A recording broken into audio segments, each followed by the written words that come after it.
White Jai, please. Honorable Deputy Chairman Sri Harivansh Ji, Leader of the House Sri Piyush Goyal Ji, Leader of the Opposition Sri Mallikarjun Kharge Ji, Minister of Parliamentary Affairs Sri Prahlad Joshi Ji, members of the Council of Ministers, leaders of various groups and respected members of the House. I extend a warm welcome to all of you to this monsoon session, which gives yet another opportunity to resonate with the pain, aspirations and expectations of the people from Parliament, the apex legislature of our country. For about a year and a half, the people of our country and across the world have been passing through a crisis of the last 100 years in the form of COVID-19 pandemic. This disease has not only dented the health of the people, but also the economies of across the globe, resulting in a multitude of adverse effects on the lives and livelihoods.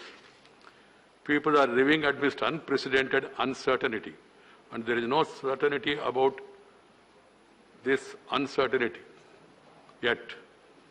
Though the collective efforts of the people, central government, state governments, and all other stakeholders concerned, we have been able to contain the extent of adversity in the form of infections and mortalities. As a result of such collective efforts, our country compares favorably with many nations, including those better endowed in terms of resources of all kinds. But there is no place for complacency.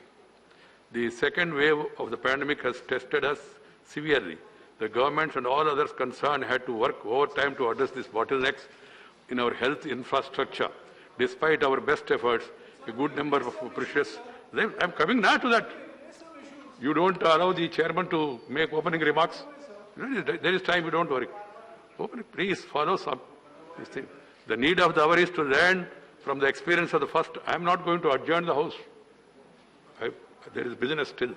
The need of the hour is to learn from the experience of the first and second waves as to better equipped for the possible fresh bouts of the pandemic that are being talked about. Ultimately, we shall collectively overcome the challenge of the invisible coronavirus that has exposed the limits of modernity and our ways of living and attitudes as well. Our one chief lesson to be drawn is that we need to live in harmony with the society and with the environment. Despite huge scientific, medical and technological advances, life cannot be taken for granted. We need to reset our minds with attitudes for an even flow of life. Honorable members, we have assembled today for the 254th session of the Rajya Sabha, which has 19 sittings scheduled.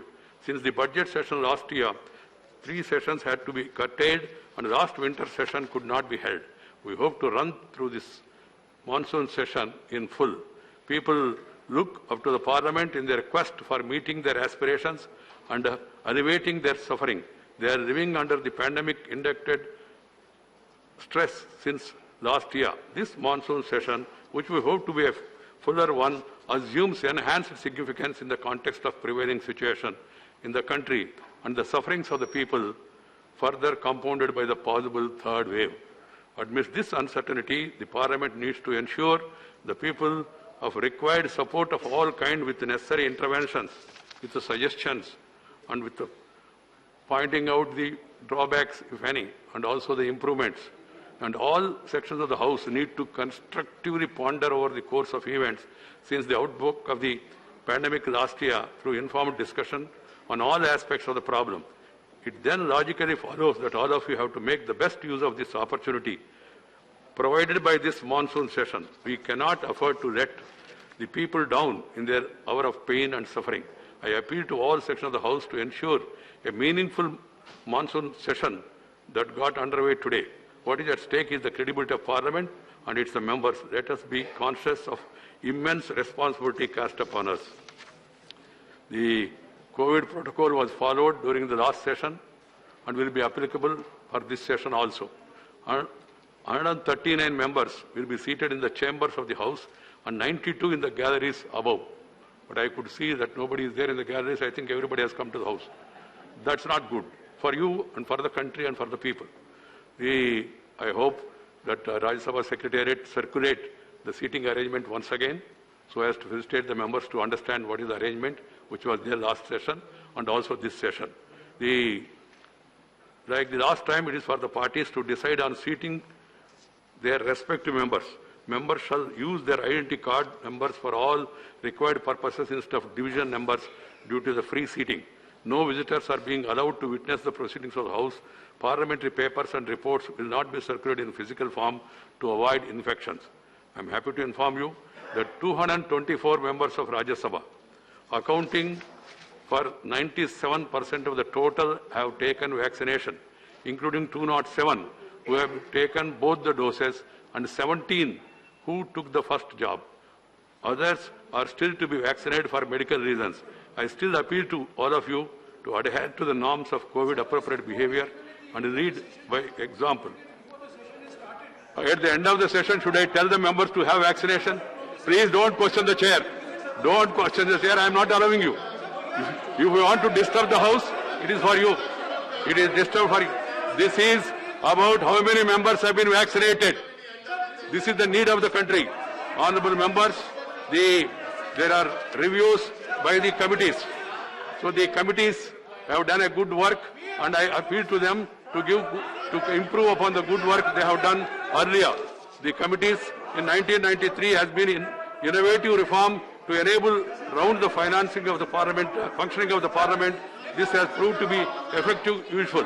Further to such review, I have written letters to all the chairmen. I have urged them to ensure average duration of 2.5 hours for such meeting. I am glad to acknowledge the efforts made by the chairman and members of the 8 committees in this regard, with visible improvements in respect of both this. Always there are opening remarks by the chair. I have been there in this House for last more than 20 years. So there is nothing unparliamentary or nothing new has been introduced. This comes to an average duration of 2 hours 32 minutes for each meeting.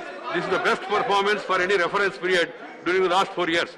The average attendance of 48.48 in each of the 20 meetings is close to targeted 50%. I compliment the chairman and members of the committees for their efforts. During the intersession period, the Committee on Commerce held maximum 6 sittings, having met for the longest duration of 15 hours and 51 minutes, accounting for 31% of the total duration of sittings. The Committee on Education, Women, Child and Youth and Sports held 3 meetings for a total education of 11 hours and 16 minutes, accounting to 22%. In terms of average duration, each meeting the Committee on Education, Women, Child, Youth and Sports has topped the choking 3 hours 45 minutes. This is followed by the Committee on Home Affairs, 48 minutes, Committee on Commerce to 38 minutes, Committee on Science, Technology and Environment, Forest and Climate Change to 2 hours 30 minutes. The terms of average attendance for each meeting, the Committee on Education topped with 60.2%, followed by the Committee on Transport, Tourism and Culture with 54.83%. Honorable members, at the meeting of leaders of various parties and groups chaired by me yesterday, all sections have expressed a keen desire for smooth functioning of the House during this session. I hope that such noble intentions will manifest in the power of the House. Political parties are central to our democracy, and the Parliament is no doubt a political institution in the sense, but it is much more than that given mandate of the Parliament. Please go to your seats. This is not the way. This is not the way. I am not going to allow you. I am not going to allow you here like this. The people, we must stand by the people in their hour of need by doing the route during this session. We are all on test, and I hope we acquaint ourselves creditably by ensuring a productive monsoon session. I hope everyone will follow. No banners, please go to your place. No banners, no slogans, please go to your respective seats. Introduction of the new ministers, newly inducted minister by the Prime Minister. Prime Minister, introduction of the new ministers. Please go to your seats. Please go to your seats.